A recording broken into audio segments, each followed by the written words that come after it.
क्या आपने कभी सोचा है कि एक नए घर में भी कुछ अजीबोगरीब चीज़ें हो सकती हैं?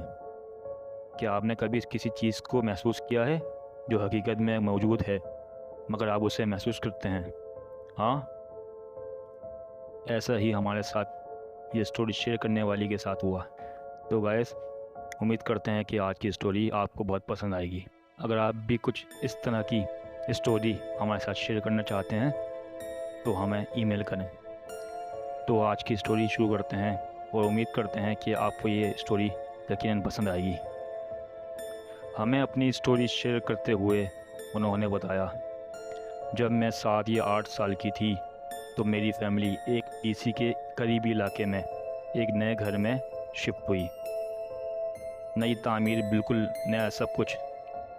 मैं उस घर में ऊपर वाले रूम में रहती थी और मैं उस घर में हमेशा बहुत डरी रहती थी। मुझसे ऊपर अकेला रहना बर्दाश्त नहीं होता था, चाहे दिन हो या रात। बस ऐसे ही लगता था जैसे मैं अकेली नहीं हूँ और मेरे साथ कोई है। मेरा बिस्तर ऐसे हिलता रहता था जैसे कोई उसके करीब खड़ा हो और उसे आगे पीछे करता हो। मेरी बहन को अपने बिस्तर के नीचे दस्तक यानी नॉक करने की आवाज़ सुनाई देती थी। मुझे ऐसा लगता था जैसे कोई मुझे ऊपर की तरफ से देख रहा हो। उसके बाद मैंने कॉलेज ज्वाइन किया और फिर वहीं हॉस्टल में रहने लगी। फिर एक दिन मैंने कॉलेज छोड़ दिया और घर लौट आई और घर में वहाँ बेसमेंट में रहने लगी। उसके बाद मेरे साथ उस घर में वही सब होना शुरू हो गया। एक दिन की बात है, मेरा एक दोस्त रात रुकने आया। थोड़ी देर ही गुजरी थी कि लिविंग रूम से लाइट अपने आप जल गई। हमने उसे बंद किया और दरवाज़ा बंद कर दिया, मगर दरवाज़ा अचानक अपने आप खुल गया। उसके बाद मेरे फ्रेंड ने वहाँ रुकने से इनकार कर दिया और अपने घर चला गया। कुछ साल बाद मेरे एक दोस्त से शादी हो गई और हम एक नए घर में, जो कि मेरे पेरेंट्स के घर से तकरीबन 8 घंटों की दूरी पर था, वहाँ शिफ्ट हो गए।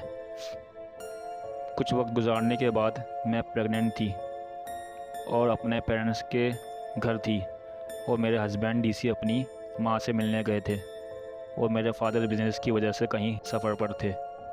इसलिए घर में सिर्फ मेरी माँ और छोटी बहन थी।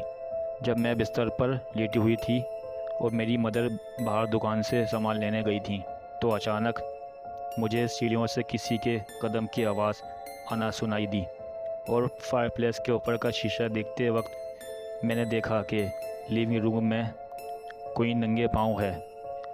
मुझे लगा कि ये मेरी छोटी बहन है। मैंने उससे कहा कि मुझे गले लगाने आए और वो जो भी चीज़ थी वो मुड़ गई और किचन की तरफ चल दी। मैं उठी और लिविंग रूम का दूसरा रास्ता इस्तेमाल करते हुए उसे पुकारा, लेकिन वो चीज़ गायब हो चुकी थी। तब मुझे याद आया कि मेरी बहन तो जॉब पर थी। उसके कुछ अरसे बाद मेरे पेरेंट्स ने रिटायरमेंट ले ली और डीसी के इलाके छोड़कर चले गए और मैं उस घर में तब से नहीं गई। मैं अपने बच्चों के साथ एक 1800 में तामीरशुदा शानदार घर में रहती हूँ और तब की इतना घबराहट और बेचैनी महसूस नहीं करती। तो दोस्तों, ये थी आज की हमारी स्टोरी।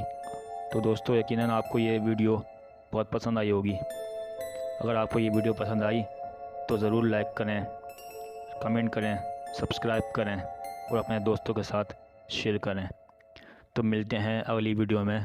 तब तक के लिए अपना ख्याल रखिएगा। Good bye.